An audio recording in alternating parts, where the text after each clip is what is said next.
Hello, everybody, and welcome to the Baka Podcast.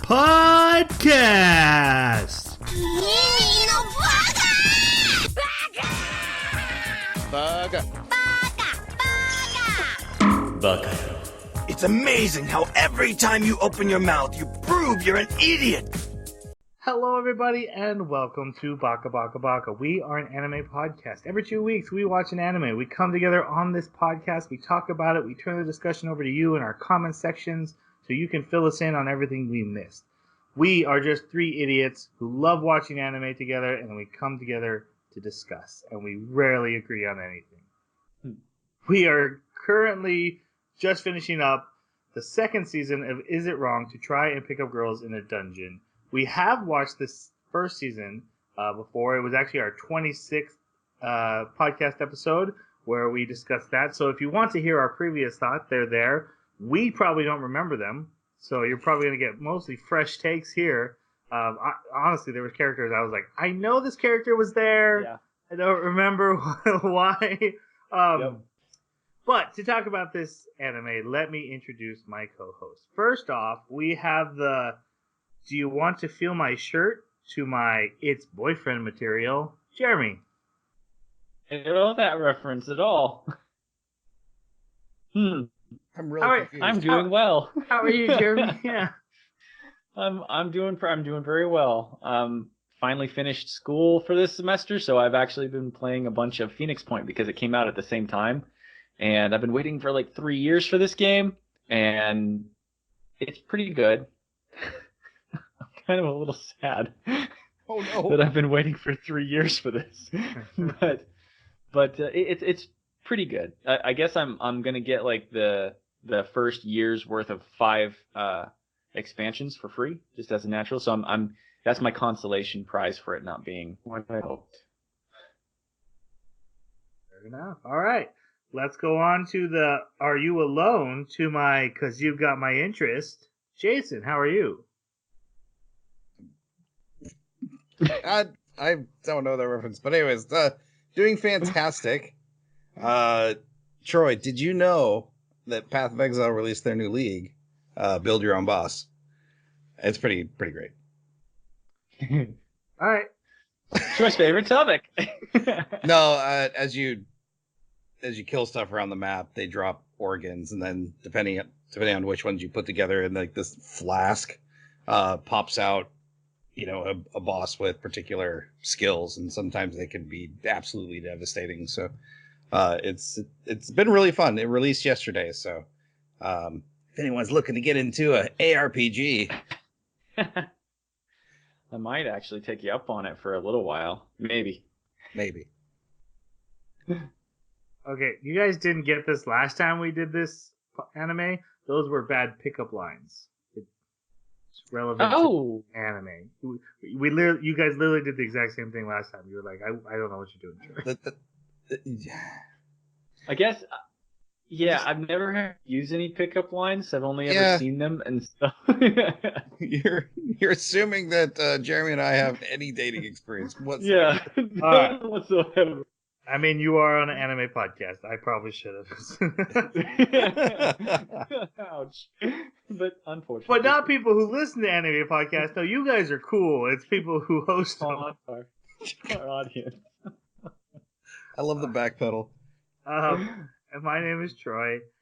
I've been watching a couple things. I haven't had a ton of time lately, but I'm way behind. But I've been watching Watchmen. I don't know anything about the lore of that show, so I've been trying to kind of catch up. And I feel like this is what other people must feel like watching Star Wars that aren't me. That they don't know every variant of TIE Fighter when they watch the movies.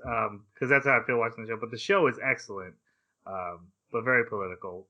But it's Watchmen. It's supposed to be. Is it the one where one of the characters was a racer and he got turned into a robot? Nope. That's Doom Patrol, and I really want to see that, but I don't have the DC streaming service. That one looked interesting. Because that's Brendan Fraser, man. I know. Already got Disney Plus and a whole slew of other streaming services. Watchmen was an 80s Alan Moore comic. Like I said, really political, dealt with a lot of issues, and very much a poo-poo on the superhero genre. Like, we're worshiping people who do violence for peace, and where does that lead you? This takes the timeline up to modern day and then mixes in all current politics with those same issues, and it's very, very well done. But I'm sure some people are tweaking about it. Is it the one with the lady cop that's like irritated? Yeah, I think I know which one you're talking about. Show's great. And then I watched Frozen 2. It was good. I actually prefer Moana to Frozen, but in the middle of Frozen 2, for no reason, totally not fitting into the movie, there's an 80s power ballad. What? Music video. What? And it's fantastic, and it was worth the price of admission alone. I won't say anything Oh, more that's than that because funny. I don't want to spoil it, but it's fantastic, and I haven't thought about anything else for like 2 days. Nice. Okay, let's go on to our anime. Like I said, this is the second time we've watched this anime. We're into its second season. Is it wrong to try and pick up girls in a dungeon? Jason picked it, so I'm going to let him start. Non-spoiler review. Jason, what'd you think? This is the way I described it to Troy was that everything in this anime has been done better by another anime, and I still love it. It's super tropey. Most of the characters are fairly flat and not believable, but it's fun. Like, I had a really great time watching it. Nothing was surprising. Stakes were very low, but some of the jokes landed really well for me. And it's trying to be ecchi, but it doesn't do a very good job at it, which makes it a little funny for me. So, it's nothing you wouldn't expect, but something about the charm of the storytelling and the main character just kind of hooks me. So, okay, Jeremy, what do you think?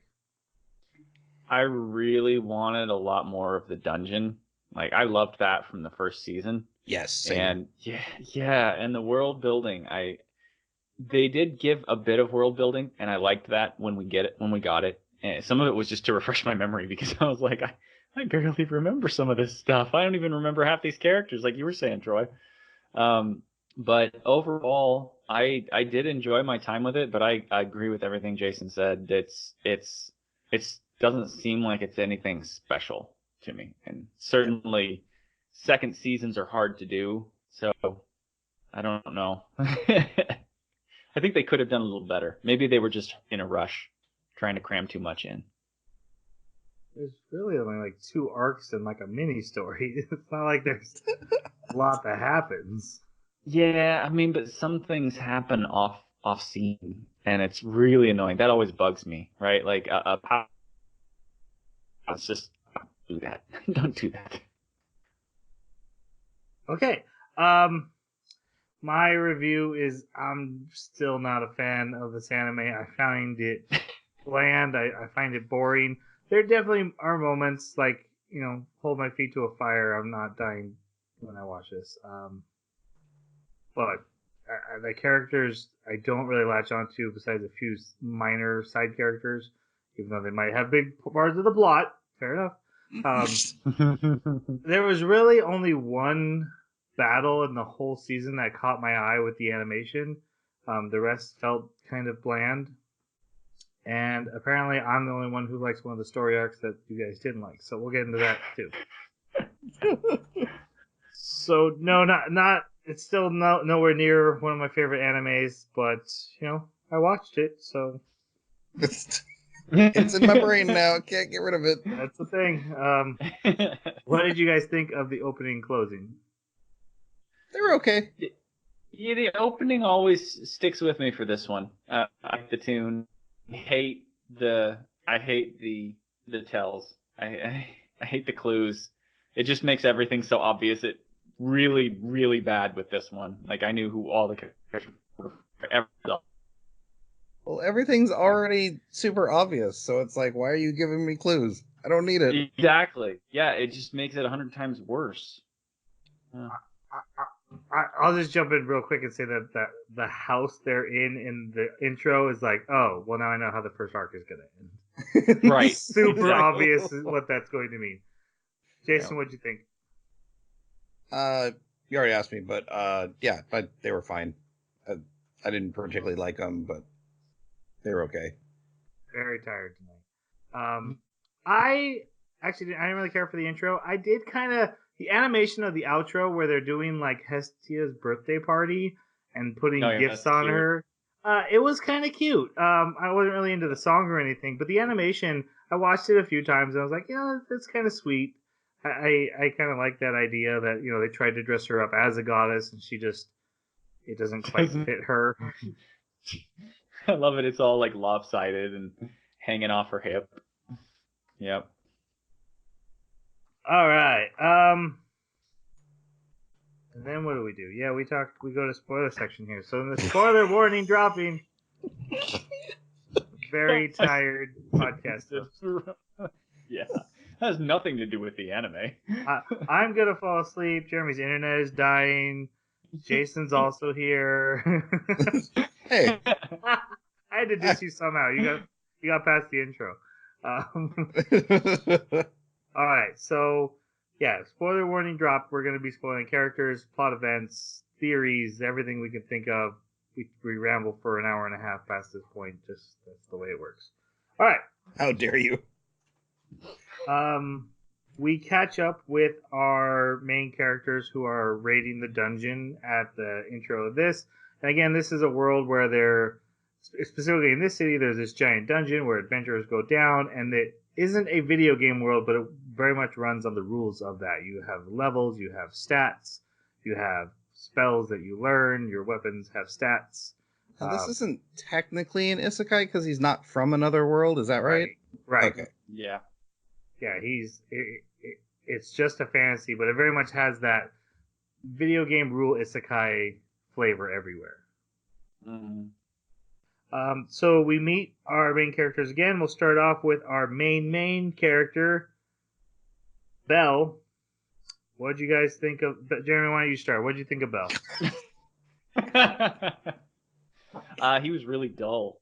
I have a really hard time with Belle. I don't remember if I liked him or not in the first season, but in this one, it was just so painstakingly obvious that he was the disconnected harem protagonist that couldn't make a decision. He had to somehow the plot had to always make sure that he had enough interest in each girl, or there was enough possibility for a relationship with each girl. So any time that there would be some kind of a development where one of them looked like they would be a little bit closer to him, that you knew the story arc was going to go in another direction to fortify the relationship with a different one so that they all stay level. And then he, of course, has to be like indecisively oblivious to the whole thing. And that just, I don't know, that bugs me. But also I like his ability, Argonaut, and I like that, most of the time when they have a character that gets power from emotions and whatnot, they don't give you a real good reason why. He actually has a reason why. This skill kind of almost was a sort of apologist skill to be like, yes, he's going to do something ridiculous now, but it's because of Argonaut. Remember Argonaut? So it was okay. He was all right. Not my favorite character by far, but kind of an empty cardboard protag. Jason, what about you? He's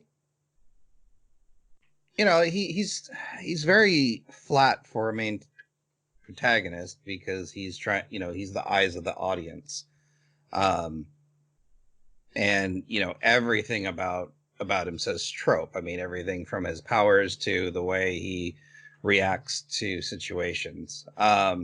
He's not particularly interesting to watch, but I find him fun to watch because he's got all those tropes. He's shy when girls come on to him. He's stalwart when he needs to be, but he's indecisive when a tough decision comes along.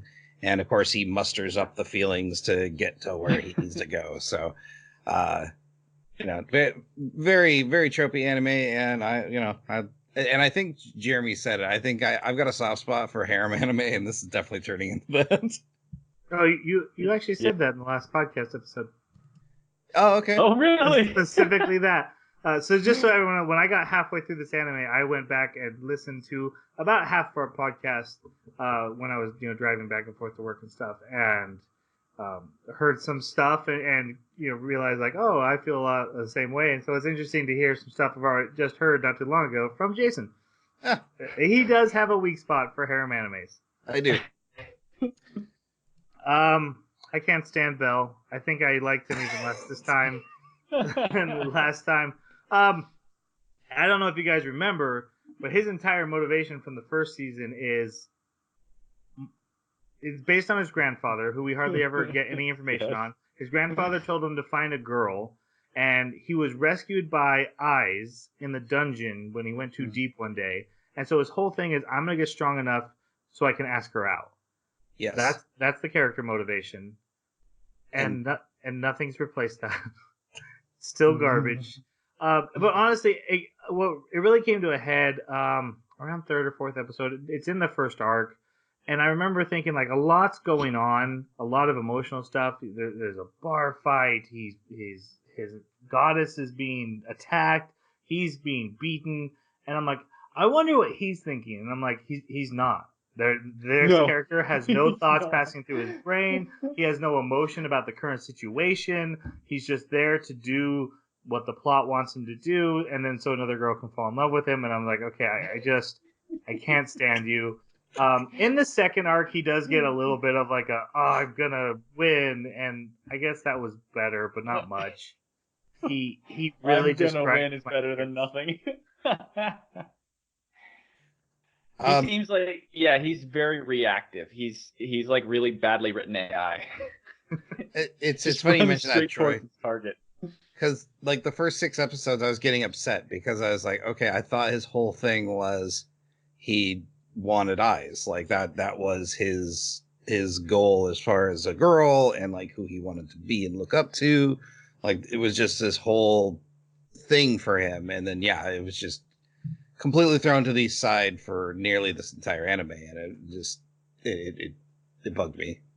Right, he doesn't really have any arc or character goals. I just feel like I don't care if you win this because I don't care where you're going. I don't care about your ultimate goals at all. Right. I wouldn't mind if, like Jason said, if he actually stuck to his goal and was like, "Yep, I'm obsessive about Ain." I want to say Ain. Ice, Ains, whatever. I don't know. Whatever her name is, it's not Overlord. I'm so cool. Yeah.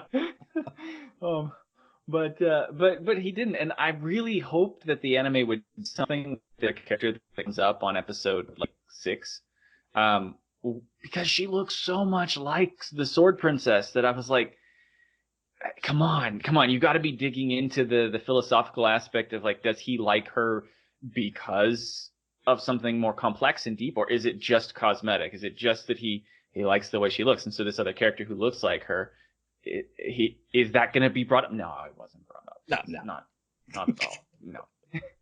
All right. I'm gonna skip over the next character in our show notes because she doesn't show up yet. So also there with him is Lily, and Lily has a longer name.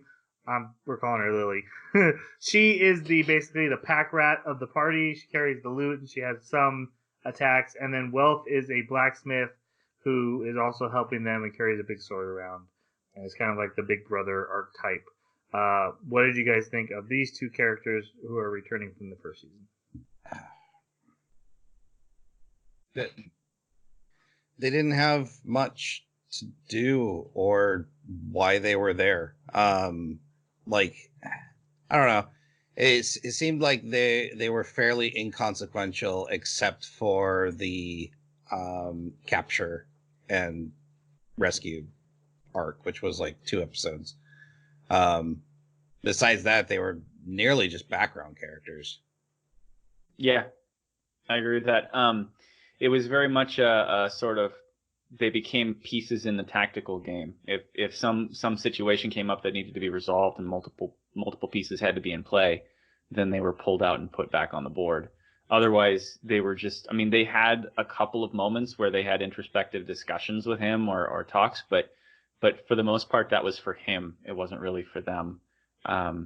And yeah, one of the things that I thought was interesting, but at the same time was kind of frustrating, was how at the beginning in that first arc, in order to solve the problem that comes up, he gets a whole, what's his name? Bell gets a whole bunch of new siblings, we'll say, right? New children for Hestia.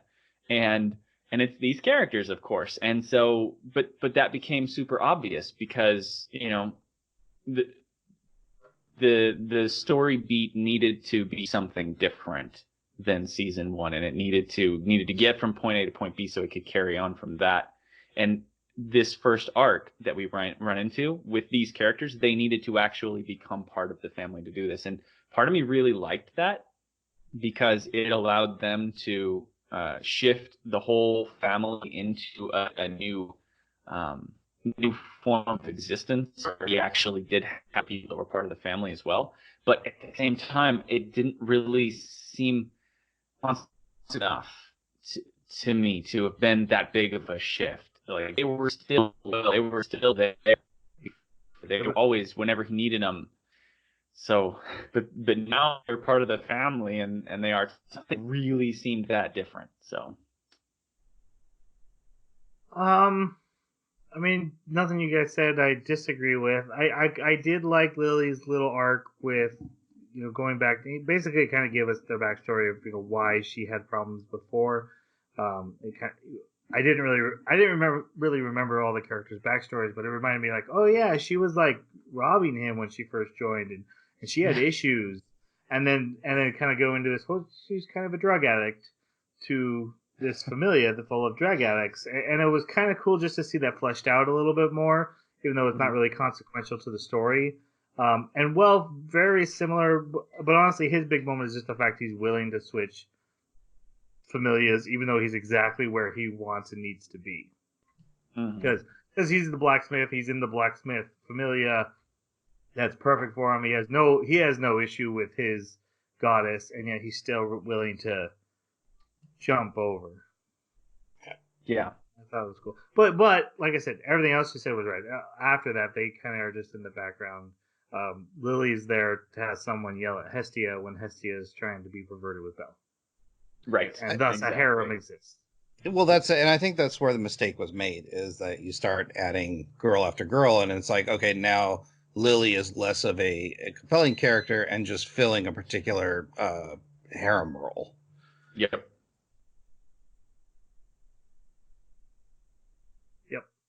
Okay, there's one other character with them who I didn't really remember. I guess a thing happened in the last season. Makoto, the ninja girl, and she's there with them fighting. And they're like, "Thanks for coming with us." And she's like, "I feel bad about what I did in season 1." And I'm like, I think I remember someone screwing them over in the dungeon in season 1, but okay, I guess she's important now. Yeah, I watched the first like episode 0 for the second season where they went over like the recap of everything. And even after watching that, I still didn't remember what she had done to screw them over until like 2 episodes later when it kind of surfaced out of my memories. And I'm like, that's right. They aggroed a bunch of monsters and led them through the dungeons and just kind of passed their party as they fled. And yeah, that's their whole backstory. And now they're like basically partners in Familia's crime, I guess. Because that Familia is always like with them, like, yeah, whatever Hestia wants to do, we are also doing. Yeah. Allies. Jason, your thoughts? Nope, can't hear you. You're muted. Sorry. No worries. I think that's a big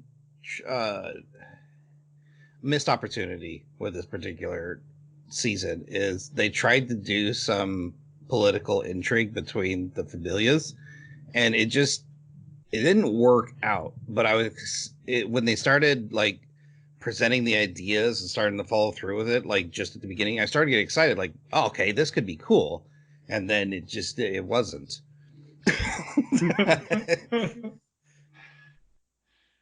Yep. I like your powers. At one point in the story, she's like having this big moment where she's like having her flashback and like, you weren't born with perfect ninja skills, but you have something else. And if you hold on to that, and I'm like, was this set up? Should I have been concerned about this? Why do I care? You never told me she didn't have ninja skills. I thought she was a perfectly fine ninja. Where is this even coming from? And that basically describes how I feel about this character. All right. They finish dungeon crawling, go to a bar, get in a brawl with some people who make fun of Hestia, and it turns out to be Apollo Familia members, and Belle ends up getting beat up by the captain of the Apollo Familia. And then the wolf, you guys remember the wolf guy in Loki's Familia? He was always a jerk to Belle. Mm-hmm. And then so he kind of saves Belle, and then he's like, no, I just was grumpy, and leaves. And then they return home to their goddess Hestia, who treats their wounds. But really, it's only Belle's goddess at the moment. Hint, hint, wink, wink. And this is where we meet Hestia the Bestia. Fun fact, Jeremy's favorite character last season, but not this season. Yeah, she just... she wasn't unique or interesting enough, and I think it probably had a lot to do with the rest of the season's impression on me. But, I mean, she was still funny. I still got a kick out of the scenes she was in, but I was kind of frustrated with Belle at the time. And so I think that reflected a bit on her. Okay, Jason, what did you think? My feelings didn't really change from last season to this season. She's ditzy. She wants a relationship with Belle, obviously, but Belle is too enamored with her being a god. She's so ditzy. She's so ditzy. But yeah, she was okay. She served her purpose that she did in the last one, and she's bouncy.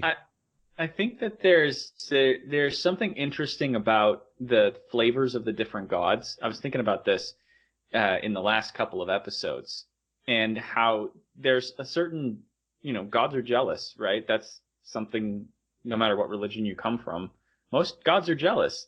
So there was something interesting about how these different gods would sometimes wage war over each other and over their children, wanted to steal children from each other, wanted to steal power from each other. The ability to charm mortals was like, how can you charm this one more than me? Things like that. And the concept that Hestia is a virgin goddess.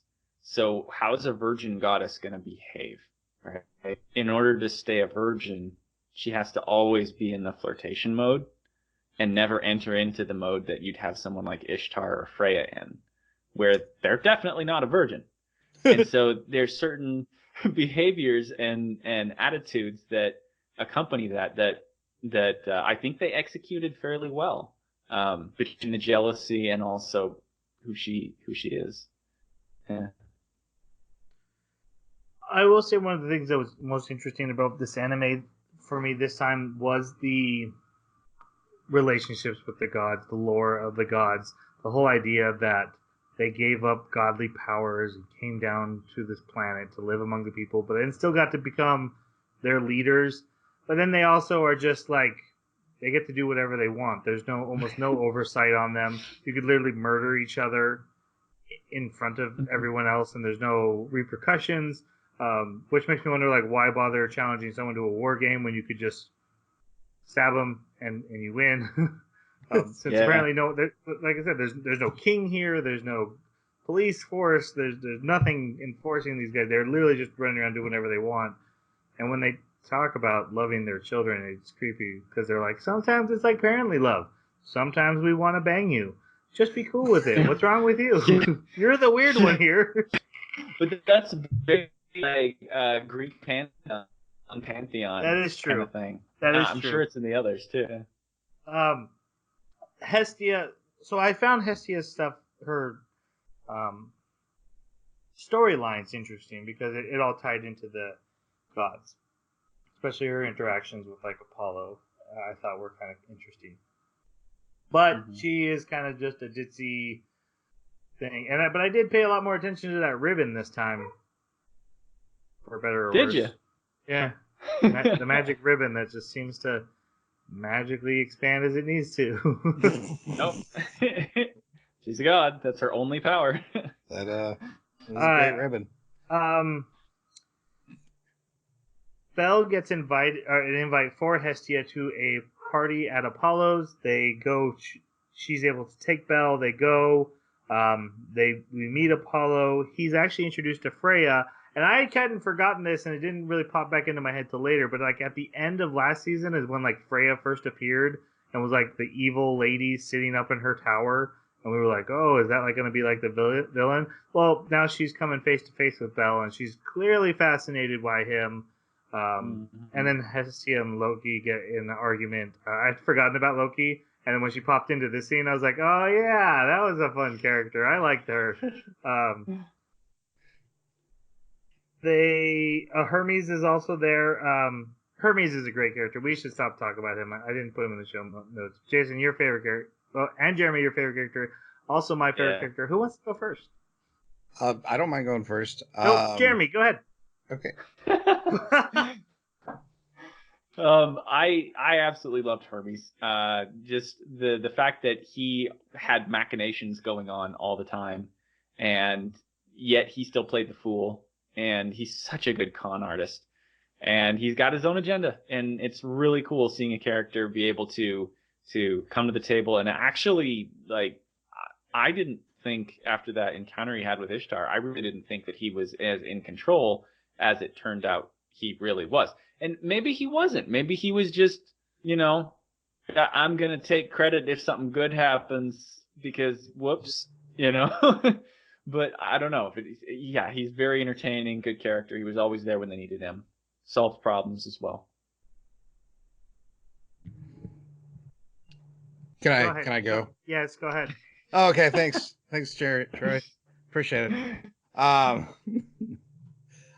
loved his just about everything Jeremy said. The fact that he looks like he doesn't know what he's doing, or he's stumbling in the situations when obviously it's by design. He's looking to upset the powers that be for his own, seemingly his own amusement. There doesn't seem to be any rhyme or reason for why he doesn't seem to have an end goal.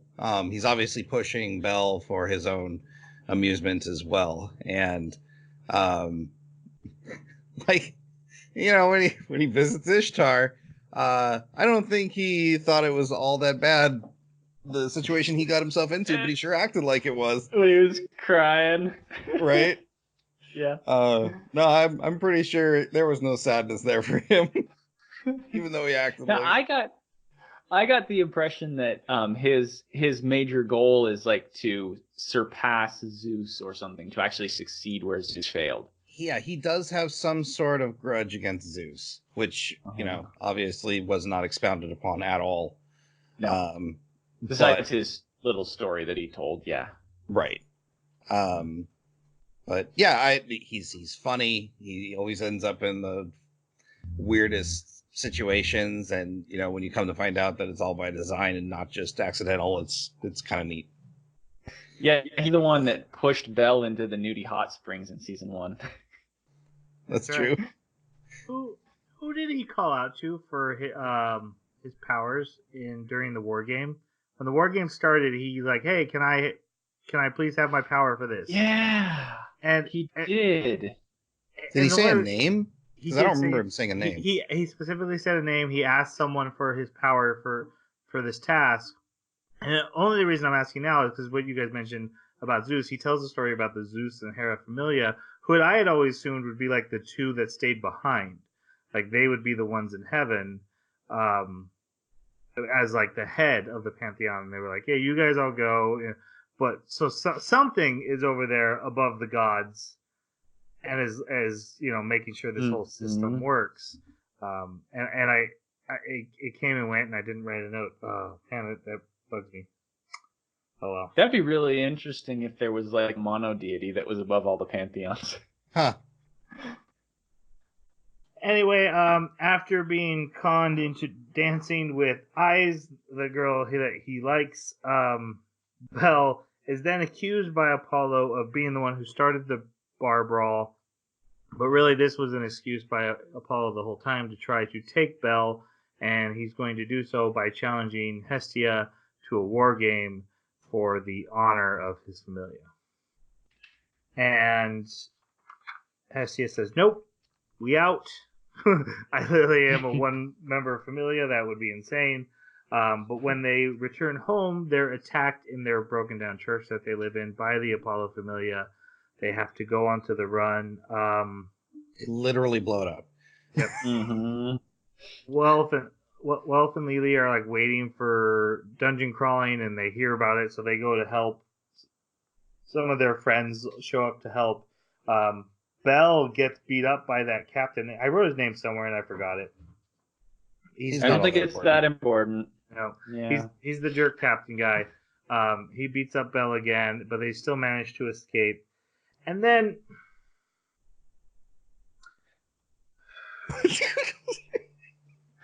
look, I like it when there's a harem and the girl's like, "Look, let's get down to brass tacks. I'm in love with you."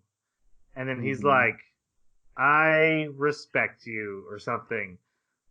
But then also later, she's like, "What would you do if a goddess confessed her love to you?" And I'm like, "You literally did that."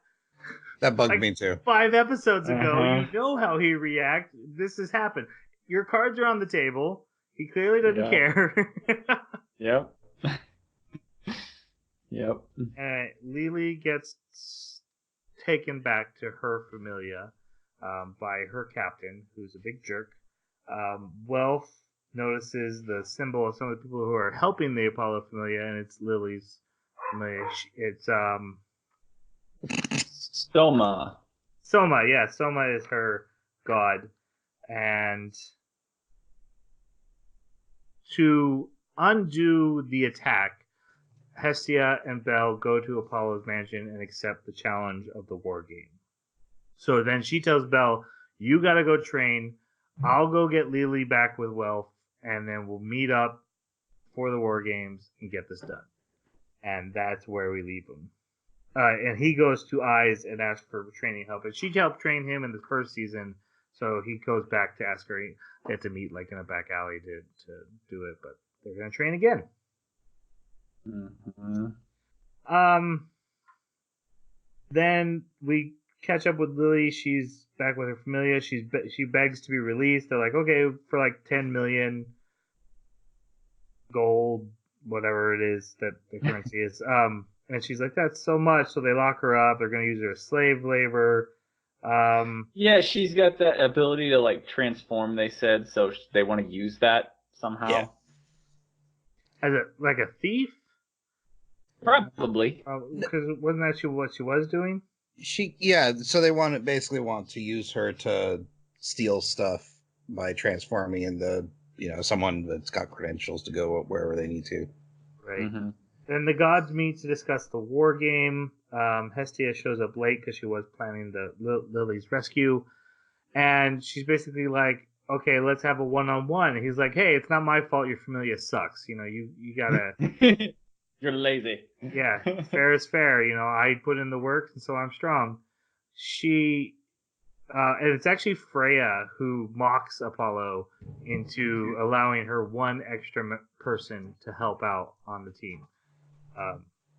And then they're like, "Okay, well, we'll have Hermes pull the game type, and it's a castle siege." And everyone's like, "Oh, that's like the one that amount of people you have is the most important thing." So she's in deep doo-doo. Plus, she doesn't even have a castle. Right. Well, yeah. So he's like, you don't have a castle, so we'll use one of mine, and you can be on the attack, and I'll be on defense. It's not a big deal. And so the game is set, and then the stakes are he gets Belle, and she has to leave if he wins, and he has to do whatever she says if she wins. Mm-hmm. Never leave your bet vague. That's just dumb. Right? Yes. Mm-hmm. Back at Lily, the guard like smashes the head of the captain and lets her out because he thought he was being a jerk. At the same time, Hestia's group shows up, starts trying to rescue her, so she goes to Soma and like, please stop the fighting, please just let this be over with. And he's like, tell you what, you drink my wine and still are able to ask for that, then maybe we'll talk. Mm-hmm. So she gets drugged up, but still manages to ask, and he's like, oh, I guess so. I don't get Soma at all. It kind of speaks to that old Greek,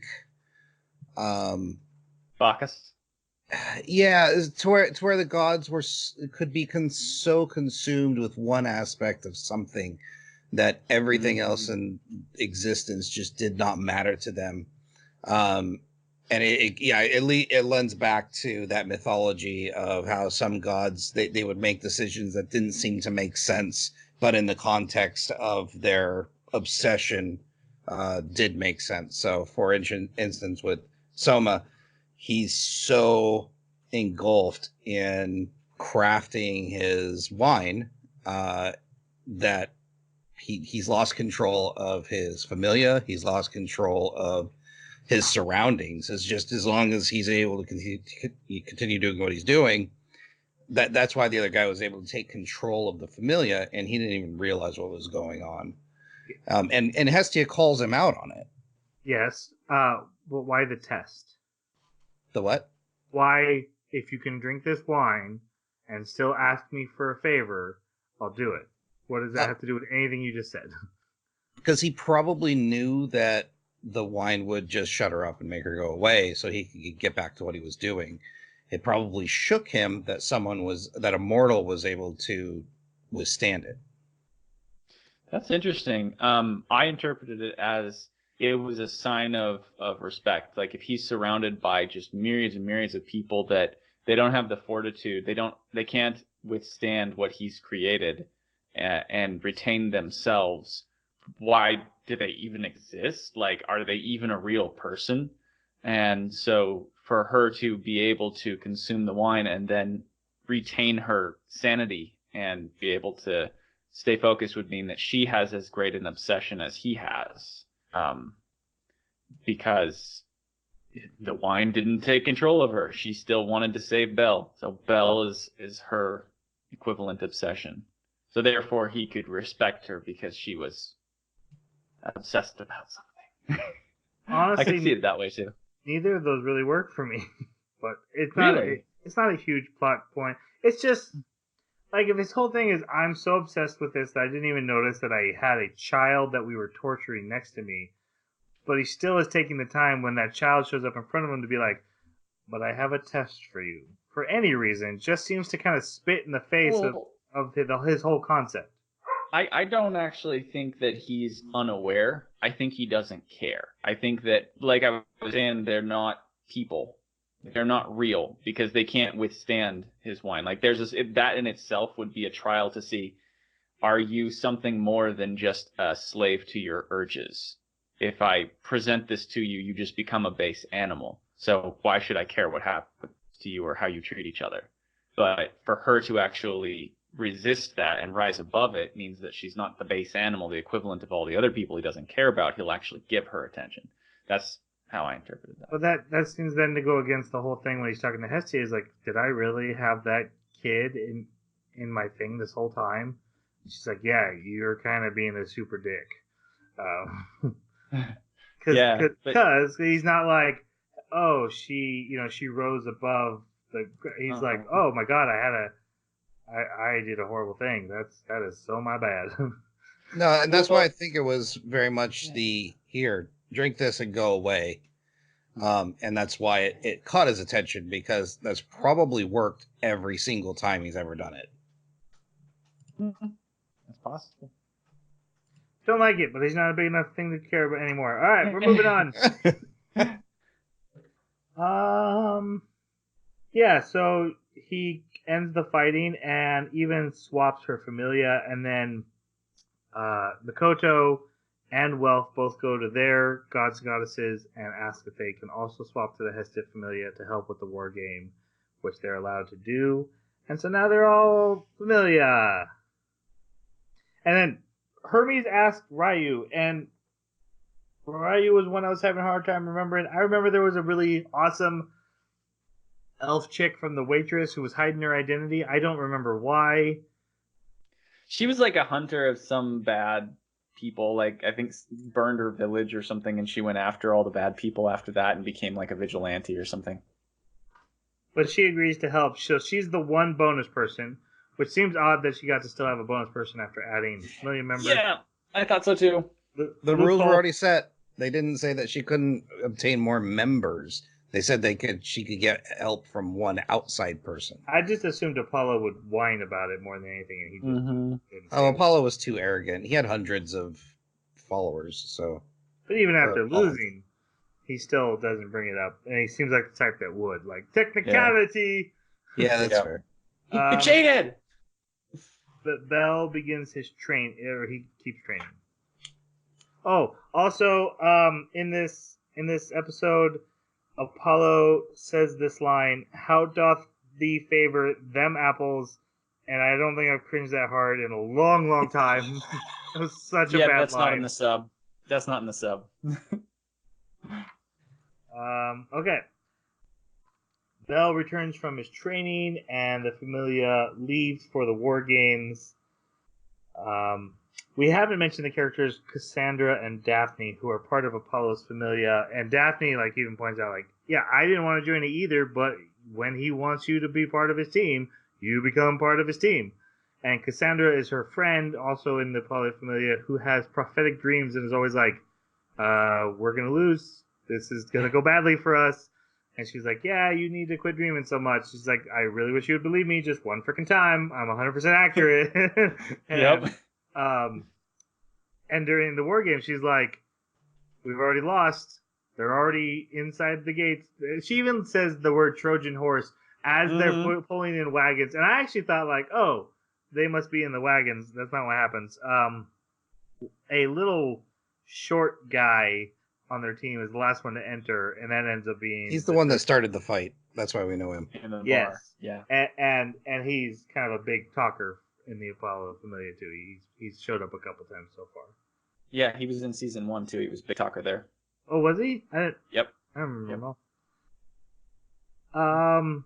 The gods gather to watch. This is the scene where Hermes asks for the power, but the games begin on everyone's widescreen Magic Portal TV. Yes! that can change perspective. Yeah. There's also a god with a microphone, like a magic microphone, like, hey, welcome to the games. And it's like, all right. I mean... Oh, yeah, also my second favorite character, I am Ganesha! Yeah, that guy's awesome. I love it when he whispers it. I am Ganesha. Yeah. We liked him in the last one, I think. We didn't talk about it on the podcast where I was yet, but yeah, I think I remember us liking him last time. So Ryu is the only one to attack, and she has magic swords. Now, I don't remember if this came up in season 1, but apparently magic swords quite a big deal in this world. Because, having any magic spell is a big deal, and then having just whichever one you want by hand is huge. That's the blacksmith's deal, is that he wants to make a weapon that's better than magic swords, magic weapons, because magic weapons are intrinsically valuable and also very dangerous, but they also can only be used so many times before they break. So he wants to make a real weapon that's better than magic swords because it will never break, kind of thing. Mm-hmm. Did Ryu own these swords before? Was it set up where these swords came from? I don't remember. Yeah, this was part of what she was hunting down, the people that wiped out the village. These are the swords they used.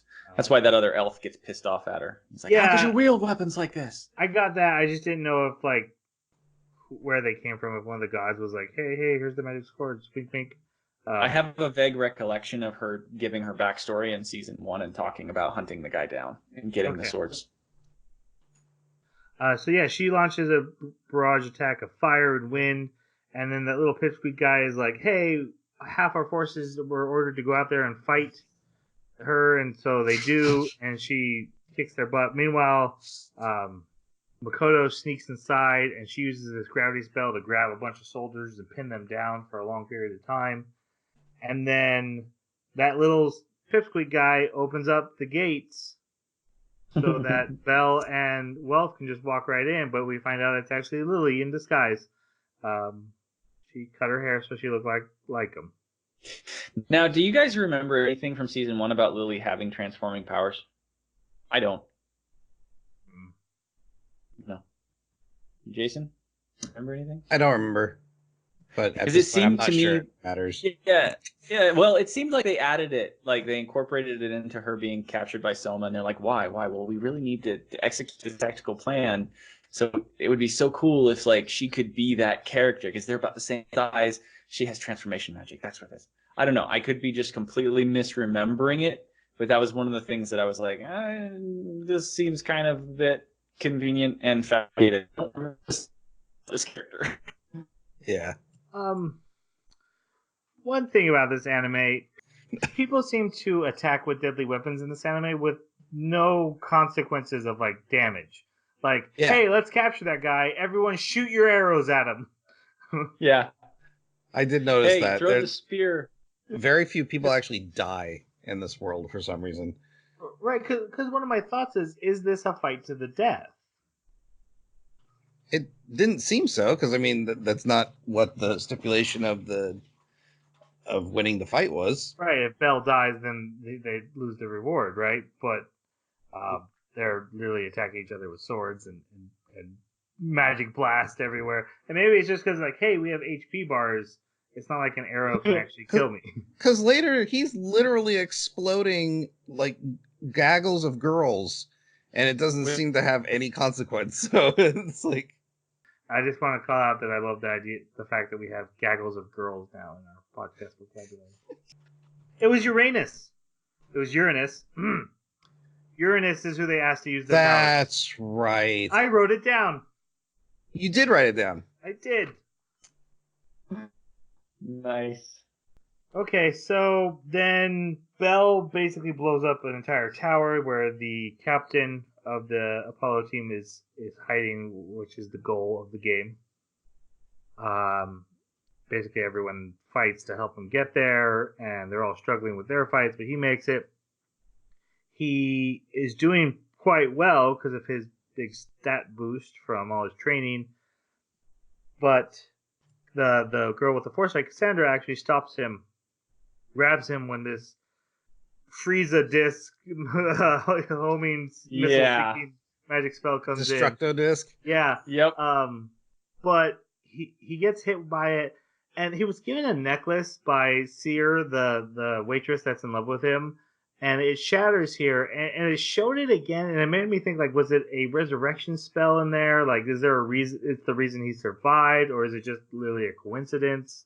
Because the camera specifically went and showed that it had broken when it had landed, but then no one ever brings it up again. So I didn't know if this was a magic item or not.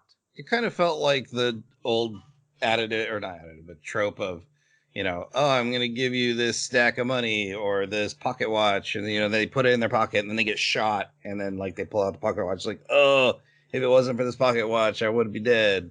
It kind of felt like that. Like, the disc hit the necklace. Because the necklace flies off when the disc hits him, and then it's broken on the ground. I'm like, are we going to claim that a tiny pendant, the accuracy here? I do think that Troy's idea works in this case. If it did stop it, certainly wasn't because it got in the way. It would have to be magic. There's something weird about Seer and Freya. There's something really weird about Seer and Freya, and there's a possibility that they might be the same person. I don't know, because Seer is a name for Freya, It's one of the names that Huh. that she has in her mythology. And if you That look would at be her, she's got the interesting. same gray hair. She's got the same face. There's something that Freya says in season 1 where she's like, I haven't played with Belle recently. And we're like, when did you ever play with Belle? But Seer has. So there's weird possibilities. So that gem necklace could have been a gift either from, I don't know, it looked like a guy with wings on his helmet. So was that so is that Hermes, or is it possible that this is Freya? Like, I was ultimately wondering who that the necklace was from, because Seer gave it to him and said it was from somebody else. So I tend to think it's probably what Troy's guessing. There's some kind of magic enchantment that saved his life. Because even the other guy was like, "You're still alive? I can't believe you're still alive after that." But this whole thing was really annoying because Bell, he did his training off screen. We don't know how much time elapsed, and we saw what his fight with this guy was like beforehand. And because we don't know how much time elapsed, it seems like it was a very short period of time, and he got that much better that fast. And then the fact that he'd almost beaten the guy, like he had handily had him in a situation where he was probably going to win, and this girl stops him, which she should, because she's on the enemy team. But she stopped him just so that he could relive the words that that Ice said, where she's like, "Oh, when you're about to lose is when you have your best opportunity to win." But he was actually in a great position to win prior to this, so like he didn't need to do this, except that you put that in there as an important line. That I don't know. They're just the way that this was written kind of frustrated me a little bit. I want to say your Seer Freya theory blew my mind, and I absolutely love it. Because one thing I remember back in season 1, I kept thinking was, why should I give a crap about this waitress? She has Yeah. literally nothing to do with anything, and they always come back to her, and she's always oh Belle, and clearly in love with Belle, and I'm like, no one cares about you. There's no reason for this character to exist, and then you dropping that bomb is like, oh, that makes 100% sense. Yeah, if she's masquerading or something. Yeah. And it just a way of manipulating the situation from a different vantage point. I love that. Yeah, I think it'd be really cool if it's true. To be fair, I actually stumbled across it because when I was looking up who Seer was, it said Seer is another name for Freya, and that blew my mind. I was like, wait a minute. So unless it's a projection of some type, apparently in the Familia Chronicle episode 2, Freya and Seer meet. Like there's a scene with them Really? meeting each other. Don't So- ruin things, Jason. Yeah, this could be so awesome. It could be. So that's what I'm saying. Unless it's like some, If it's a either some hologram of some kind. projection or some sort of power Freya has that we don't know about. It seems like they're two different people, but I love the idea that she's masquerading as a waitress to get close to Belle. That's such a cool idea. Especially to manipulate him, because Seer like manipulates him in a totally different direction than you'd imagine Freya does. And I wonder, like in the last scene that we get to see at the top of Ishtar's tower, Freya whispers something to Belle. We don't know what it is, and I'm kind of wondering if it has something to do with something Seer said at some point. Like if that's ever going to come back and correlate, that would be really cool if it did. Yeah. Anyway, Belle wins his fight. He knocks the guy out. The Hestia family wins. Hestia demands that Paulo disband his familia, which seems really harsh, and leave the land forever. Not to heaven, but he literally can't stay in the city. No, she said the land's below. That's mortality. He has to go back to heaven, is what I understood. Man, that seems harsh. That's super harsh. But yeah, he was trying to kill her and or take her entire familia. Right. And that was what he was going to do to her. He said, "You have to go back to heaven. I'm going to send you back to heaven." Yeah, it seems super messed up that's a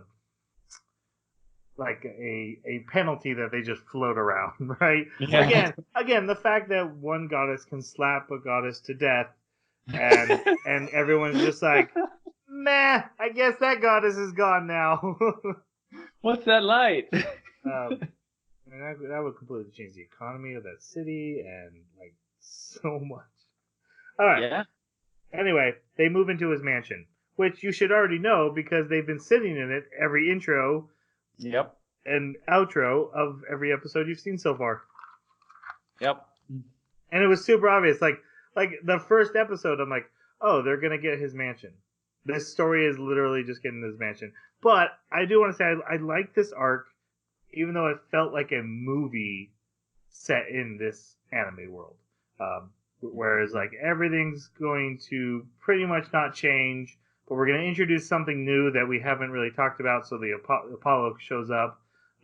He'll be this major threat, but then he's going to go away really fast, and we're going to win, and then everyone will be happy ever after. Whereas the next arc felt much more intricate to the plot of the whole anime. I think they should have dumped like the last 2-3 episodes that had to do with Ares, and instead given this arc 2 more episodes. I totally agree. Yeah, that I think it would have lent so much more personality to the arc, because I think that I agree with you. It's probably the best potential part of this season, but I just don't think they gave it enough time. The political intrigue like really got me like going for this season. Like I was like, oh, are they gonna like start doing like interfamilia like issues and wars and like spying, and are we gonna get more of that while we're trying to do the dungeon? And that we didn't get that, but there was potential for it. Yep. All right. We go into the next episode. Belle is now a level 3 adventurer. And if you remember, every single level is a huge deal. It's almost like a stat multiplier rather than like just a level. They're D&D levels. They're not like MMO levels. Right. So reaching level 3 is huge. And we had talked about last time in our last episode about like when he reached level 2, he got like a huge power boost, even though he was already like S rank in all his stats.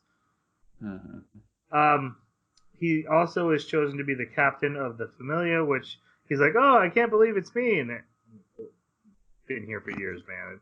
It seems obvious. It should be you, but all right. That's your character, I guess. Yep. And then all the other members get their rewards, which is both a bath for Makoto and a blacksmith shop for wealth. Yeah, Lily doesn't get anything. I was about to say, Lily gets nothing. She gets Yep. no more alcohol. Well, she's competition for she's competition for Hestia, so Actually, which it never even seems like seems like she's the only one who thinks she's competition for Hestia too. Right. I did notice at the celebration here, Lily and Belle are both drinking what appears to be juice, while everyone else is drinking red wine. Yeah. So I think they're the underage people of the Familia, and like Hestia, who looks the youngest, but ancient goddess, so she's drinking alcohol. Everyone else is drinking alcohol, and not Belle and Lily. Which makes me wonder, is that even more messed up? Because now everyone's after Belle, and Belle's underage. Oh, wow. I had that thought. Yeah. Anywho. Anyway, moving on. Those characters, Daphne and Cassandra, show up because they lost a pillow. But then he learns from them basically that they're familiars. Oh my god. The wiki says he's 14. Whoa, what? No. No. Sorry, I did not mean to interrupt you, Troy. But no, that's how I'm my god. super skeeved out. I don't feel okay anymore. Wow. Anyways, go on, Troy. But there's so many adults who are like clearly into him. Like his the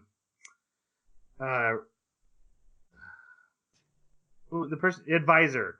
His advisor is like clearly into him, but like a full grown woman, and he's 14. She's okay. That's weird. I don't get that. Alright.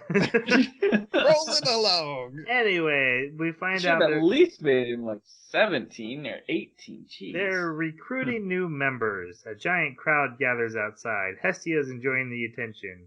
She's leading them in chants and stuff.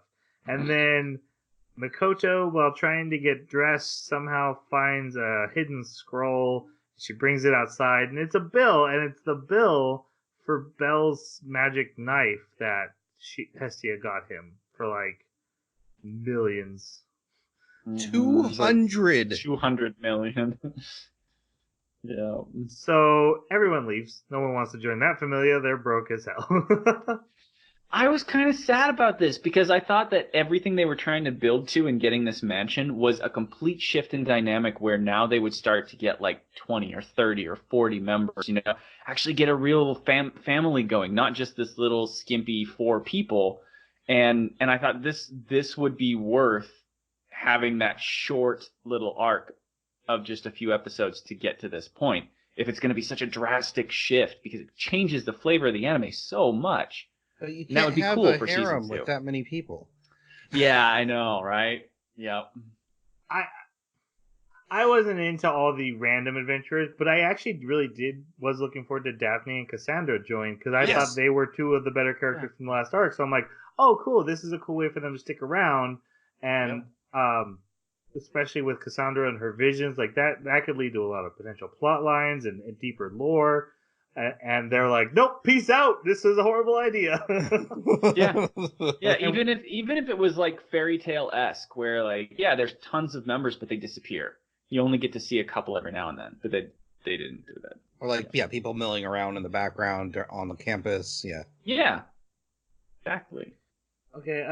So they scold Hestia. Everyone goes and takes a bath. There's a ton of fan service as they talk about their feelings.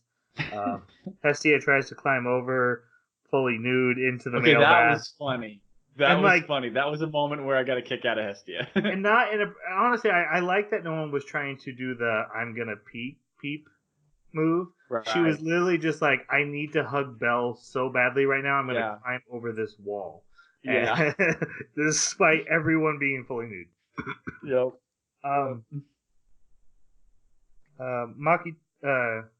Makoto receives some bad news, and then we see a nearly naked wolf-looking fox lady. Yeah. Mm-hmm.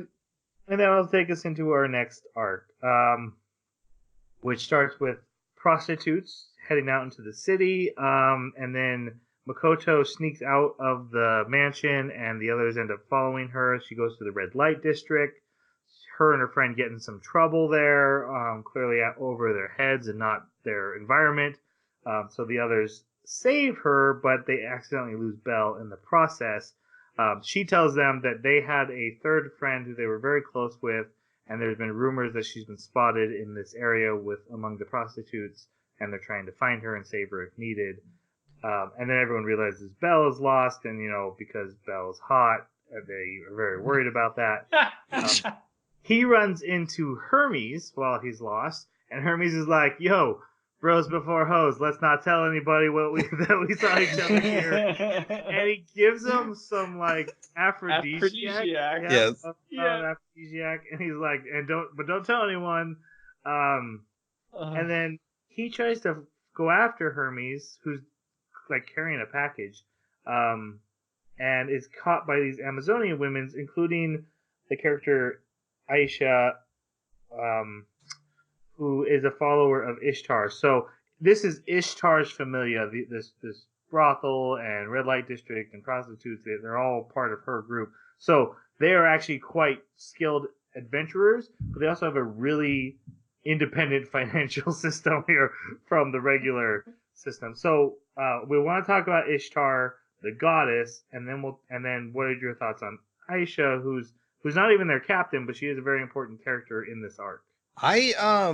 This was interesting to me because normally, especially in Japanese culture or anime, when you start talking about prostitutes or brothels it's always in this like super negative light. The women are abused. This is a really terrible thing for the girls that are being forced into this. No, this is a complete flip on that idea. Not only is this like the women are in control and they are manipulating men to just suck out every single coin they can, but it's mob-esque. Like these are mob members. Yes.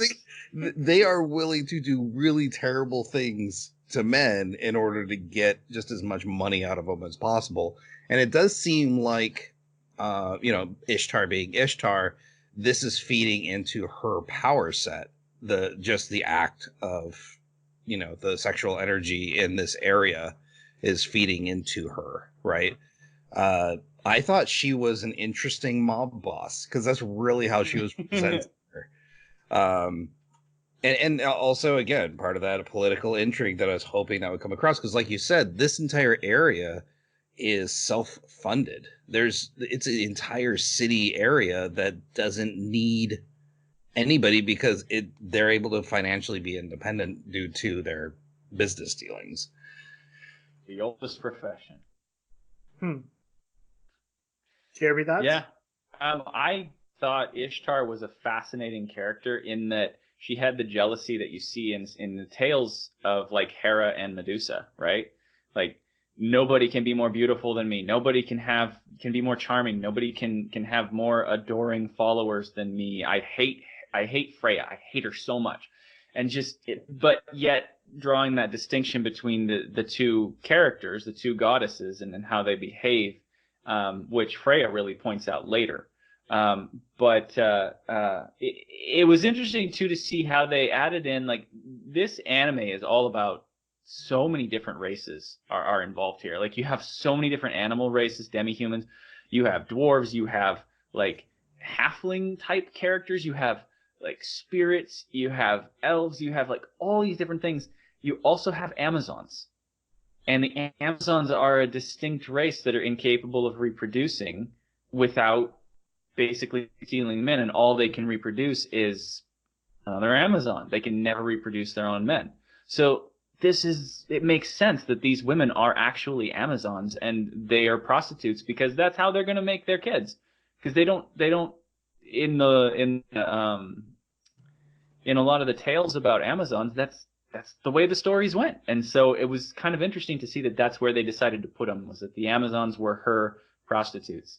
And it was interesting. Also, there was a fight with Aisha and him later. And I actually really enjoyed the conversation that she had during the fight, because it was that sort of, it showed that it wasn't even just money. She likes the strength, and she was calling it like the strength and violence and everything, the bestial nature of men, right? She sees men as that, and she finds that attractive. She loves it. I thought that was cool. It was the sexual dimorphism thing, and so it was interesting where they decided to go with this, because they hit so many different beats with these characters, even though they were just kind of playing into the, hey, we're prostitutes. Let's be as like aggressive and obnoxious as we can, while also like reminding you as a viewer that, hey, we're prostitutes. We're prostitutes. So yeah, it was very interesting arc to go on with these characters. Yeah, I was very like, oh my gosh, I can't believe we're doing a whole prostitute arc here. Yeah. Ready for that. It's funny because, and I mentioned this to you guys in the messages in our last episode about this anime.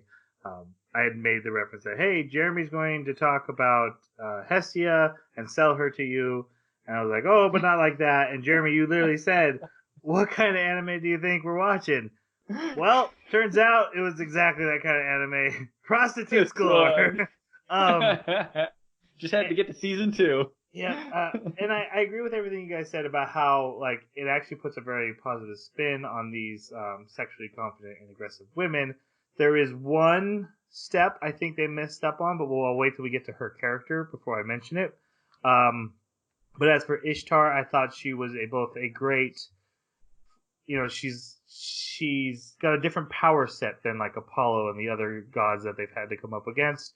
But also kind of she's almost a stepping stone to Freya. Like, if this is hard and Freya can just slap her away. So yep. She really serves a good purpose for that. As for Aisha, she's the golden-hearted prostitute who seems like she's on the bad guys, but isn't. And there's one point where she's monologuing their entire plan, and I was like, quit telling him. Oh, you want him to know, don't you? Yeah. And then I was like, okay, I'm okay with it. She's literally like, and if you were there at this exact time, you could stop us, and I hope that doesn't happen. Yep. So that actually worked out. So anyway, he gets captured by Aisha. She takes him back to the brothel, and we meet the captain of this familia, Frine, who is Oof. human or Amazonian at least, and has turned into like a toad like mutant. I didn't realize that people could mutate in this world or what's mutating her, but she is because they talk about like she used to be normal and then like her appetite has grown and she just kind of has morphed into this other thing. And now she's a level 5, so maybe your level changes you. It puts some interesting thoughts in my head. But any quick thoughts from you guys on this busty beauty? Wow. Every time she was on screen, I got nauseous. Yeah. God. It's grotesque is the only word that can come to my mind. Basically watching her get her comeuppance was probably one of the sweeter moments in anime I've seen in quite some time. Just because of how terrible of a person this woman is. But yeah, she brought an interesting flavor to the mix. She brought a rapey flavor to the mix. Yes, she did. I thought it was interesting. She's very much a bully and a coward, and especially in the way that she goes out, you get to see that. But yeah, they executed exactly what they were going for. You could tell that they were going for that gross rapey vibe, and they did a great job. They did a great job. It's at least refreshing to see it portrayed in a female character because there's usually the grotesque rapey man trope. Like Apollo. Yeah, that too. But even like big and grotesque looking men who are like, oh, I'm going to do stuff to you. And then to have it on a female. But yeah, I could go all my animes without rapey stuff. I'm right there with you. I started like having flashbacks to like Goblin Slayer, and I was like, man, I just kind of wish that was never anywhere. But oh well. He manages to escape while the Amazonians get into an argument about eating him. And he runs into this fox lady, who is a prostitute, who actually mistakes him for a customer and so pulls him in, and they end up spending the night talking to each other because she offers to help him escape in the morning. This is Haruhime, who we find out is also Makoto's friend that she's specifically looking for. Thoughts on, and she's kind of the love interest of this arc and going to be the next addition to the harem. Thoughts on her? I wasn't too like I get all the reasoning they gave, but she ended up being a personified plot device, and I wasn't too big of a fan of that. But it was just too coincidental that not only was she the person he randomly runs into, she's also the person that's super important to Ishtar's plan, and then she's also the person that Mikoto's looking for. And it's like, really? We had to wrap that all into one person to save time? I guess. Okay. Yep. This is why I was really hoping that they were going to show some kind of a link or a philosophical discussion into what he really likes about the Sword Maiden, because she really looks like her. Like, sure, there's some differences with the ears and tail and stuff and the hairstyle, but she's even got the same dead eyes for the majority of this arc, and well, for the entirety of the arc, really, except for at the very end. So he helps him escape like 14 times. Yeah, and she always goes back. I don't know. I saw what they were trying to do. It was super obvious, especially because in the OP you see her as well. It was frustrating to see. Okay, yeah, that was the thing that really pissed me off, was when he first runs into her and they have this conversation all night long. She ends with the most cliche possible thing that she could say, which is, I know that I'm not worth saving, but I really wish there was a hero that would save me. And because we've been a season and a half by this point with Bell, these are his trigger words, basically. Like, you just say this and he's there. He's like, Trigger of course words. I'll be there, you know?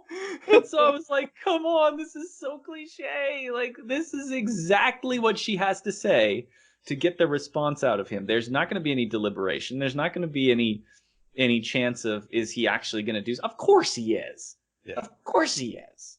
And that just really frustrated me.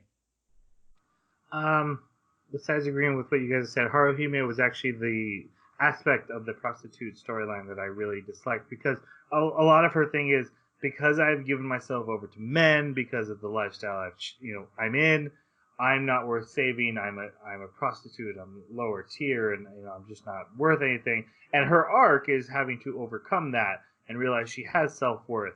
And that's a really good positive message, and I really like that they went with that message. But then at the end, the anime got scared and pulled it back with but she never actually slept with anybody. Right. She just thought she did. But Right. so Right. it's almost like She's an idiot. Well, no, but the message of her arc is she has value no matter what action she's taken. But then they're like saying to their audience, but don't worry, you can still be attracted to her. She's not actually a whore.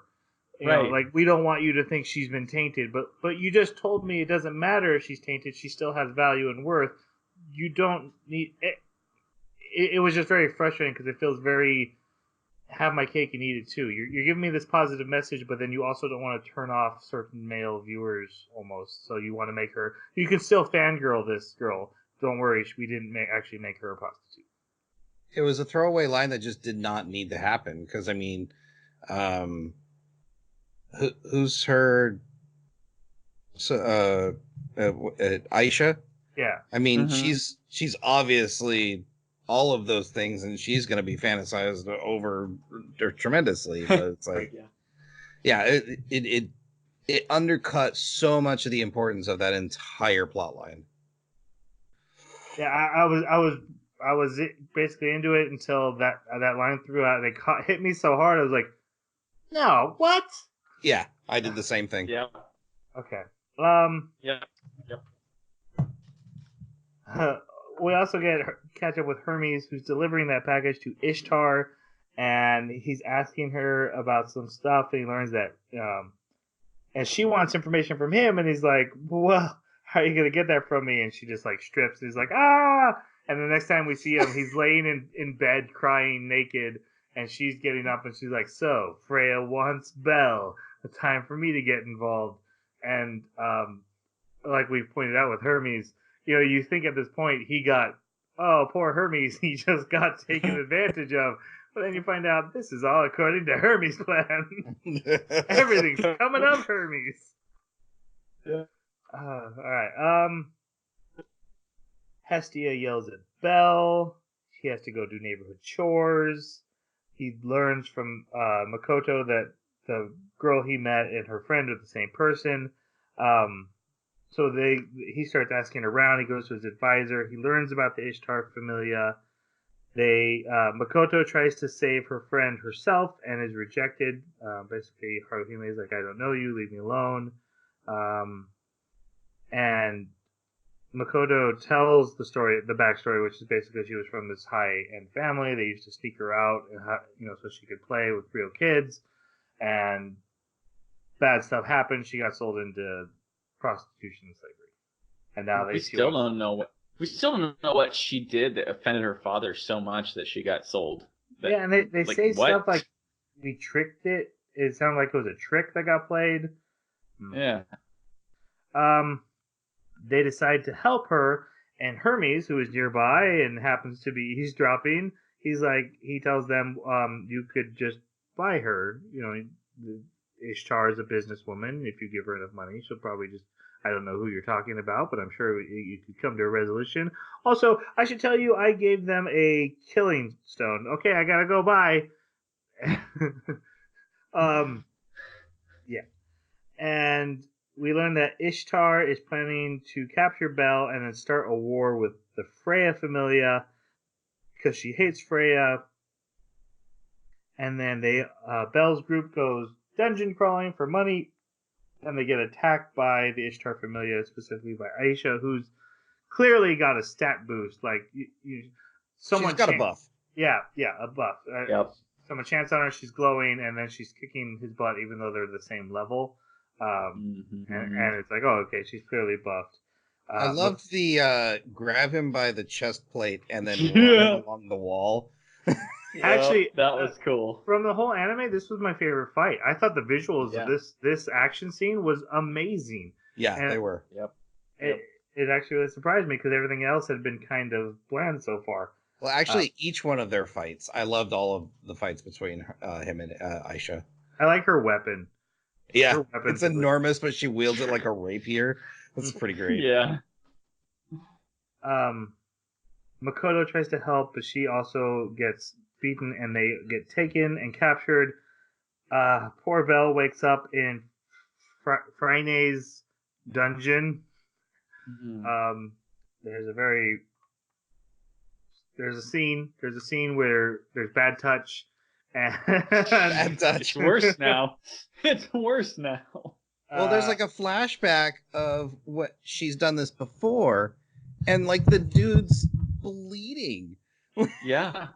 It's bad. There were straight up torture devices everywhere, and I was thinking like, oh, maybe this isn't sexual, and then there, like I said, there's bad touch, and I'm like, oh, it's also sexual. This is really bad. Yep.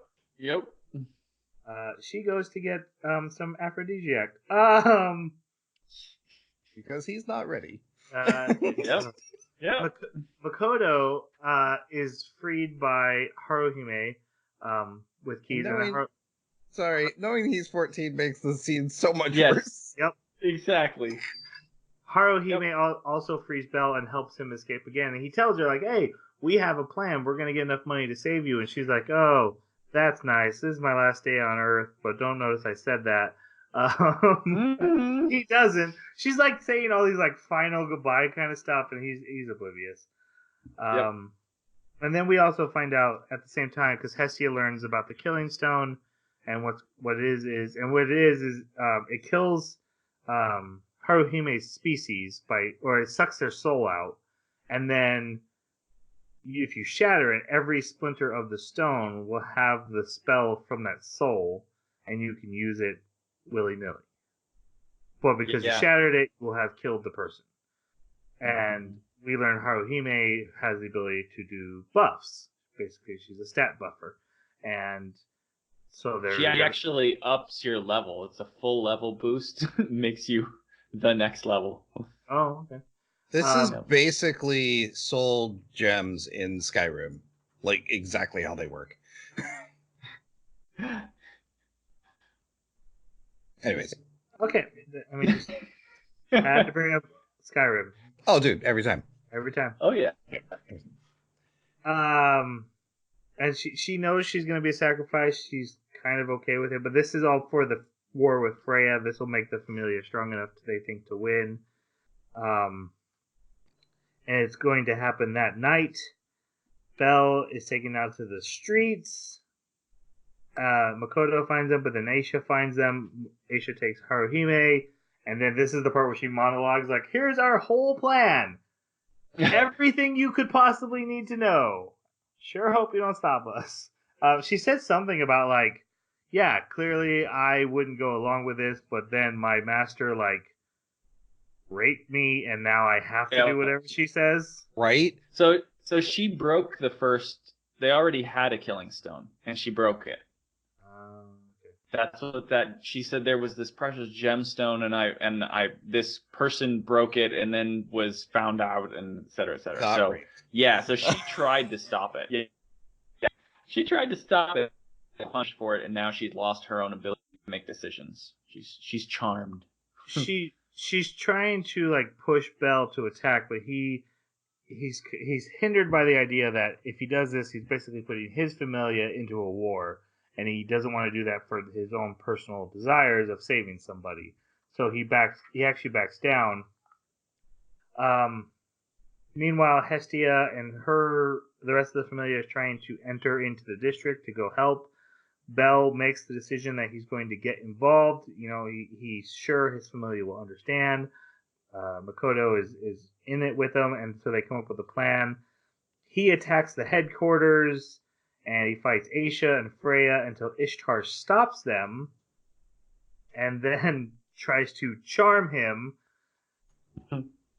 Lucky him, 14 years old. Charm doesn't work, so Yeah, charm let's doesn't rape work him. because he has a special. He has that special skill. What is it called, Jeremy? I don't remember. You said it. Argonaut. Argonaut, yes. Apparently, it makes him. Doesn't.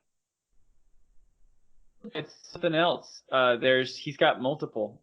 Well, No, they specifically said that the skill that makes it so his emotions make him powerful also make him immune to charm spells. Not that it's the emotions are powerful. It's his emotions are crystallized. And it didn't seem like it was linked to Argonaut. It seemed like it was something else. Hold on, we lost you there. Say it again. They said that his emotions were crystallized in the sub, and it sounded like it was something different from Argonaut, but I didn't check into it. moving on. Okay.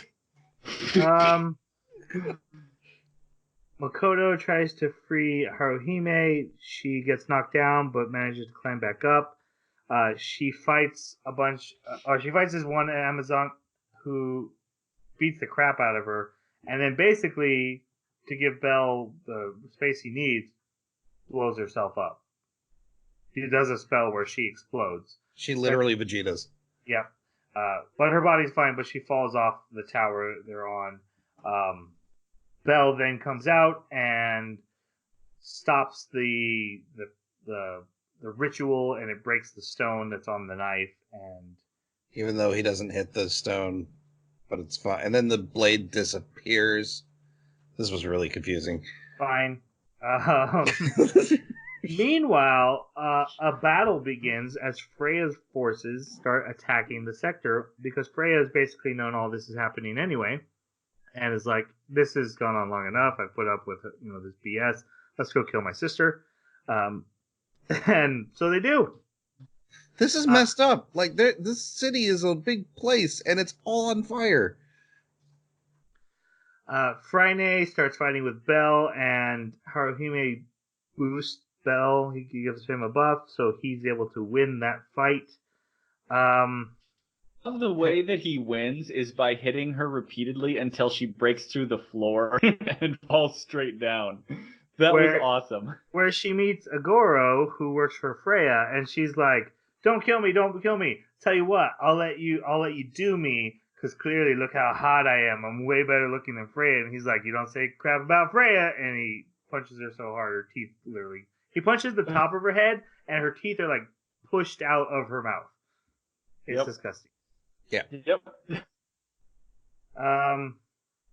Ishtar meets up with Freya, and kind of basically just chases her down, and they have a little bit of an argument. She's like, "What do you?" She tells him about Bell. She's like, "Do you know he didn't even have a charm on him?" And she's like, "That just makes him cooler."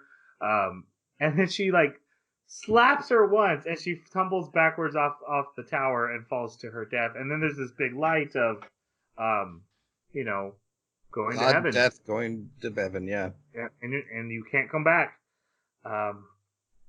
Bell fights with Aisha, who's basically just like, all right, if you're going to take her, I got to make sure you're tough enough to be her man. You got to be strong enough if you're going to go through with this, and it's just a test. Even when she loses, she literally smiles. Even though it doesn't show her get like back up and ever explain to him what was going on. Because in the next episode, she's at their house like, hey, everything's cool. Well, I think everything's cool not just because of that, but also, like, this is the second Familia that's been completely disbanded. So she doesn't have anywhere to go. True, but I'm just saying, like, clear, like with Daphne and Samantha, they came back and it was like, hey, clearly we were just doing what we were supposed to do. But with Aisha, it seemed very personal, and I just didn't know if there was. It felt disconnected from him hitting her and her falling to her just being at the gate the next morning, like, bye. Oh, totally. But Okay. I think it was more about her seeing her friend off than it was to see Belle. I was just worried I missed a scene more than anything. Nope. It was just as disconjointed as you think it was. Okay. And we also catch up with Hermes, who's like, look what I did. And his familia, his whatever her name is, I forget. She's like, "Did you mean for all this to happen?" He's like, "I meant for something like this to happen. Like I didn't know it would go this far. I just am the lighter of the fuse." But he's like, "The whole purpose of this is to turn Belle into a hero, and I needed to create this situation so that Belle would rise to the occasion." And he frees Haruhime, and then she joins them as a maid. Yeah, Right? yeah. She was nobility, Well, no, forced into prostitution, and now chooses to be a maid. That girl has an ego problem. She's a nacko, big time. Like, she belongs with the party in the dungeon with her ability. Like, Yeah, that's just where she I'm belongs. I'm assuming she's a she force will. multiplier. Oh. All right. Then we get into the final arc with Ares. Ares is apparently attacking the city. Apparently, he tries this once in a while. His forces are terrible. Like one guy comes out and wipes out his entire military. For the God of War, he's literally the worst God of War ever. However, I love his attendant. Love it. His attendant's His amazing. captain's like, "You're an idiot. This is stupid." And he's like, "Your dad wouldn't have talked to me like that way." Well, he should have, because you're an idiot, and this is stupid. What do you say? Yeah, my dad was also the famous pushover. Yep. And I thought his dad was king, which would mean that this guy is now the king. So like this is the conversation going back and forth between a king and a god. That makes sense, because Ares does sound, he's from a different city, so he's not with everybody else. It would make sense that like him and the king would have this agreement, right? Mm-hmm.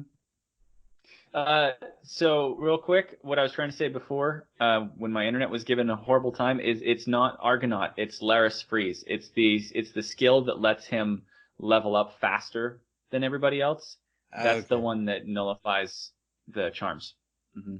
But isn't that the one that's based on emotion? Yeah, that one's based on emotion. It's tied to it. That's why she was like, yeah, his emotions are crystallized, and that's why the charm doesn't work. It's there from you. They're used as a meter to his XP increase rate. So they basically gave rules to the trope of the anime protagonist's feelings. Yeah. Hermes, Asia tells Haruhime goodbye. Hermes talks to Belle about the 3 great quests and how, a hero's gotta be, we need a hero, man. And there was these 3 monsters, and the Zeus and Hera Familia slayed them, but there's this one monster that beat them, and that's still out there, and it's the Black Dragon. Clearly setting up future stuff. Hestia has this new rule where opposite sexes aren't allowed to touch in her Familia, because she saw Belle and Haruhime talking and almost touching. Oh, they were touching. Well, they were trying to grab the same panties. That's right. And then the Familia basically gets into this big fight about it, and eventually she gets rid of the rule, and then asks Belle, like, but what if a goddess said she loved you? What would you do? And he's like, well, I would turn her down. That's a goddess. That'd be insane. And she gets all pissed off and leaves, so he goes off to find her. At the same time, Ares, who's getting his army's butt kicked, is like, I have a plan. I'm going to go capture a god or goddess, runs into Hestia and captures her. I love that argument that ensues between him and his commander, because he's like, this is the most stupid idea ever. And he's like, right, but it will work. Yep. And he's like, and we'll capture a god or goddess. You don't even have a plan for one? He's like, no, but let's go get one. Go get one. Yeah, I actually thought this was annoying, because it was obvious what was happening with Hestia. The whole reason that she was having this fight discussion with him was because so much attention was placed on Hirohime throughout this last arc. This relationship was cultivated between him and Hirohime, so that in the very end, the last scene that we have where he's up on the roof with her after saving her, he's like got his arm wrapped around her, and like they're almost embracing on the roof when he finally saved her, right? So they established a stronger relationship with him and Hirohime than they have with Hestia now. So they had to bring Hestia back up by creating this situation and then going and it frustrated me so much, this entire arc where we're going, because it's like all you're doing is just bringing Hestia back into the spotlight so that she can have a reason to exist. Like, she is real competition for Hirohime and the Sword Princess. And like her getting captured is just so contrived. Like, yes. Absolutely contrived. She's going out to get potatoes, like ingredients to make potato snacks. Like, come on. Right, but it gives Ganesha a great scene. Oh yeah, that's awesome. And to be fair, she does work there to pay off for that knife. Yes. She has many part-time jobs. Yeah, that's true. Anyway, she gets abducted. Eyes and Belle go out to get her, and then Hermes' assistant basically helps them. She has flying boots, and so she's able to spot where they are. They catch up. They start fighting, but then Hestia falls off the cliff. Belle jumps with her, and they end up in the river. And we jump to the next episode where they awaken in a village, or Hestia does, and Belle's there, and he's like, "Yeah, Eyes got us out of the river. We don't know what happened to Ares' army, and we're now in this peaceful village, and there's an old guy who's creeping on us, but let's not pay attention to that right now." I thought for sure he was gonna be like, "I was Hestia's last familia." Yeah, me too. I thought that was gonna be really interesting. That yeah, she's in love with Belle, but this has literally happened like a dozen times. She's immortal, and I thought that's where they're going with, and they go in the complete opposite direction. That yeah, she's immortal, but love is everlasting and totally. I was 100% sure when he said, "Don't make the same mistake I did." Was don't make the same mistake of falling in love with a god. Stick to humans. Yep. But his mistake was don't let them die. Like, it doesn't. Yeah, I don't know. Okay, so I'm going to point out some important things. There's scales from the Black Dragon that were mentioned earlier around this village. It keeps monsters out. They worship the black scales. Ice thinks that's stupid. Clearly, she has a history with the Black Dragon. Again, the old man was in a relationship with a goddess. There was a monster battle. She got killed. He's lived on ever since. He even has a granddaughter, but it turns out she's adopted. I don't know how you adopt a grandchild, but whatever. There's a festival. They dance. Hestia gets better. She wants Belle to dance with her, and she basically insinuates that makes them boyfriend and girlfriend, but it clearly doesn't because this is a harem anime. They have a discussion about gods, goddesses, and children, and she's like, "Doesn't matter, I'll always be with you," and they hug, and it doesn't resolve anything. Let's not forget the words, "I love you, how do you feel about me?" have already been spoken in this anime, and there's still no resolution, but whatever. They all go home. Do we see, didn't something happen to Ares? Wasn't he, like, captured? Yes, he was arrested. Yeah, he was. Yeah, the one girl with the flying boots is okay, and then the last scene is an elf woman emerging from a cave wall, and it kind of looks like she had black spots on her. So maybe she's the Black Dragon. Some kind of gemstone on her forehead. Yeah. Yeah, I'm wondering if she is the dragon, and that she's gonna end up joining their familia and be another love interest for freaking Belle. She's definitely gonna be part of. She's definitely gonna be part of the harem, and she probably is the Black Dragon. So yeah, the final monster is gonna be in the harem. Yep. No. See, this is another I was going, okay, you can redeem yourself for all this nonsense of bringing it back to the first season where he was after Eyes. He's already rejected Hestia a couple times now. Have him reject her one more time and take Eyes' hand, and that will be boyfriend, girlfriend, and we can move on. No, that's not what happens. But anyway. Well, that would break the harem. Right. He can't make a decision, because if he makes a decision, then... The one thing I liked is that Eyes... They identify that Eyes doesn't really have a love interest in him. They're like, "What do you think about him? Like, he's a rabbit?" That's awesome. That's a great answer. So I'm wondering if like, and this is a character who's had her own spin-off anime already. I'm wondering if like there's just not going to be any romantic feelings on her part. I think that would be a great idea. Wait, she's had an anime? Way too young. Serious? Yeah, exactly. She had a spin-off? Sword of Ontario. Isn't that what it's called or something like that? Something like that. Never She had heard her of own it. spin-off. Interesting. Huh. Okay. All Well, right. there's something called Xenos, which is a race that I encountered when I was just reading up a little bit of stuff on the wiki. And apparently there's some monsters in the dungeon that are not monsters. And they fear other monsters, and they could potentially get along with adventurers and humans. So I'm wondering if she's coming from that particular branch of the dungeon that we're going to hopefully be introduced to. I really hope she's not the Black Dragon. Of course she's can't the be Black Dragon. She can't be the Black Dragon. You can't talk about the No. Black Dragon for 2 episodes and then show a mysterious figure and not be the Black Dragon. No, Especially if it's a No. nearly naked girl popping out. Yeah. All right, let's go to final reviews. Jason, you picked it. What'd you think? I'm gonna give it a 3 just because I liked it so much. Obviously, I have a lot of problems with it. The storytelling's not tight. They're obviously making this a really long form harem anime, but I have a soft spot for harem animes, so here we are. Is it perfect? No.